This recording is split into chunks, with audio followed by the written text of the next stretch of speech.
2026 தேர்தலில் திமுகவிற்கும் அதிமுகவிற்கும் இடையேதான் நேரடி போட்டி என அக்கட்சியின் பொதுச் செயலாளர் எடப்பாடி பழனிசாமி தெரிவித்திருக்கும் நிலையில் அது யாருக்கான செய்தி என்ற கேள்வி எழுந்துள்ளது.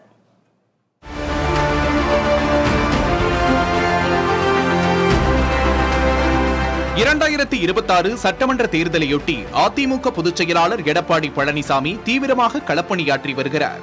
தமிழகம் முழுவதும் சுற்றுப்பயணம் மேற்கொண்டு வரும் அவர் மக்களை சந்தித்து திமுக அரசு மீதான குற்றச்சாட்டுகளையும் முன்வைத்து வருகிறார்.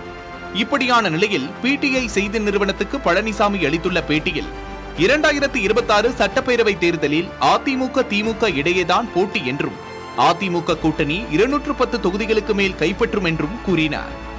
ஒவ்வொரு கட்சி தலைவருக்கும் ஆசை உண்டு, அது அவருடைய சொந்த விருப்பம். யதார்த்தமான உண்மை எந்தெந்த கட்சிக்கு தேர்தல் போட்டி என்பது நன்றாக தெரியும். தமிழ்நாட்டு மக்கள் மிகுந்த கூர்மையானவர்கள், சிந்திக்கக்கூடியவர்கள். தமிழகத்தில் 2 கட்சி தான் பெரிய கட்சி, 2 கட்சி தான் இப்பொழுது ஆண்டு 2 கட்சிக்கு இடையிலே தான் போட்டி இருக்கும். அது எந்த கட்சி என்பது நாட்டு மக்களுக்கு முழுமையாக தெரியும்.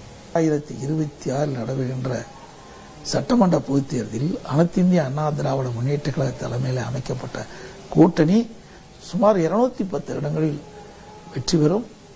அனைத்து இந்திய அண்ணா திராவிட முன்னேற்ற கழகம் பெரும்பான்மை இடங்களில் வெற்றி பெற்று தனி பெரும்பான்மையோடு ஆட்சி அமைக்கும். முன்னதாக மதுரை மாநாட்டில் பேசியிருந்த விஜய் 2026 தேர்தலில் திமுகவிற்கும் தவிகவிற்கும் இடையேதான் போட்டி என கூறியிருந்தார்.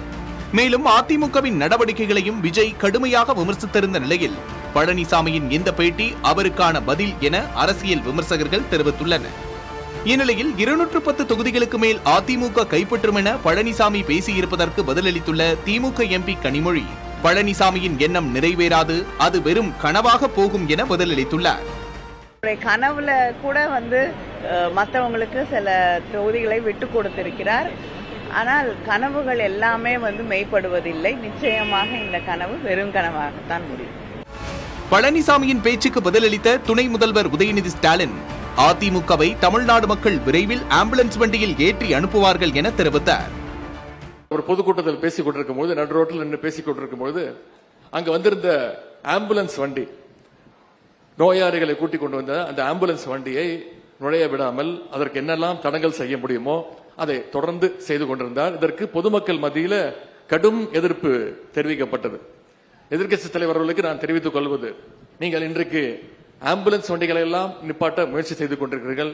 ஆனால் உங்களுக்கு ஒன்று புரியவில்லை, உங்களுடைய கட்சியே, உங்களுடைய இயக்கமே விரைவில் ஆம்புலன்ஸ் வண்டியில் போகக்கூடிய நிலைமை தமிழ்நாட்டு மக்கள் ஏற்படுத்துவார்கள். விரைவில் ஐசியூவில் தான் உங்களுடைய இயக்கம் அனுமதிக்கப்படும் என்பதை தெரிவித்து, உங்களையும் காப்பாற்றுகின்ற அந்த பொறுப்பை நம்முடைய முதலமைச்சர் அவர்கள் செய்வார் என்றதையும். திமுகவுக்கு மக்கள் வெண்டிலேட்டர் வைத்து விட்டார்கள் என அதிமுக பொதுச் செயலாளர் எடப்பாடி பழனிசாமி விமர்சித்துள்ளார். கள்ளக்குறிச்சி மாவட்டம் திருக்கோவிலூரில் நடைபெற்ற நிகழ்ச்சியில் பேசிய அவர், அதிமுக ஐசியூவில் இருப்பதாக விமர்சித்த துணை முதல்வர் உதயநிதி ஸ்டாலினுக்கு பதிலளித்துள்ளார்.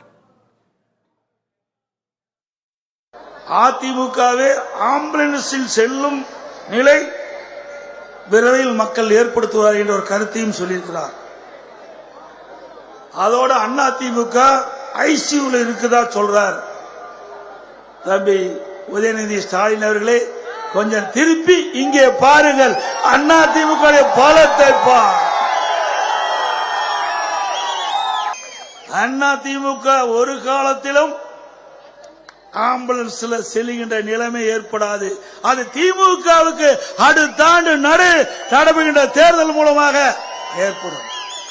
அடுத்த ஆண்டு நடைபெறுகின்ற சட்டமன்ற பொது தேர்தலில் திமுகவை ஆம்புலன்ஸ் மூலமாக அனுப்பி வைப்பீர்களா?